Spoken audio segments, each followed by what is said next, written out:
मुफ्ती रहमतुल्लाह के बयान सुनने के लिए इनके चैनल को सब्सक्राइब करें। इसके नुकसानात क्या होंगे?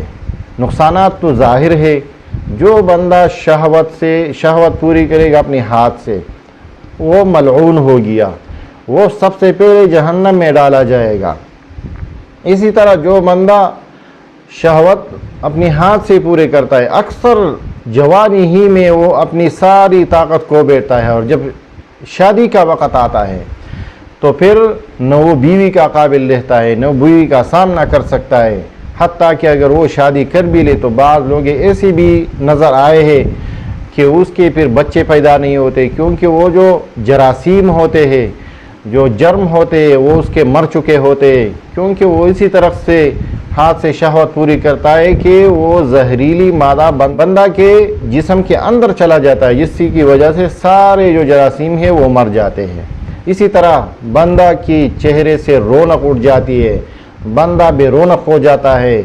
इसी तरह उसका एक हड्डियों का ढांचा बन जाता है।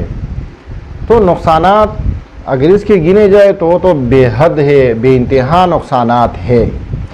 अच्छा, इससे बचाव कैसे मुमकिन होगा? सबसे पहले बचाव कि जो भी शहवतरानी की चीज़ें हैं, मोबाइल है, गलत वेबसाइट है, कंप्यूटर है, गलत दोस्तों का उठना बैठना है, गलत सोहबत है, उससे सबसे पहले अपने आप को दूर रखो।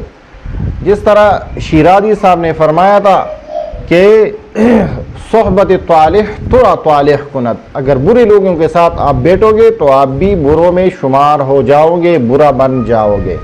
तो सबसे पहले आपने उन लोगों को छोड़ना है, फिर नेक लोगों की सोहबत इख्तियार करना है। सोहबत सालिह तुरा सालिह कुनत, नेक लोगों के साथ बैठोगे तो आप भी नेक लोगों में शुमार होगे।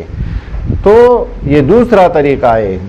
तीसरा है कि जब भी आपने नहाना हो तो अहादीस और बाद रिवायत में आता है कि रसूलुल्लाह सल्लल्लाहु अलैहि वसल्लम या बाद सहाबा, बाद अंबिया अलैहिमुस्सलाम और सहाबा किराम अगर कि गुसलखाने में नहाते थे, बाथरूम में नहाते थे, तो चड्डी पहना करते थे।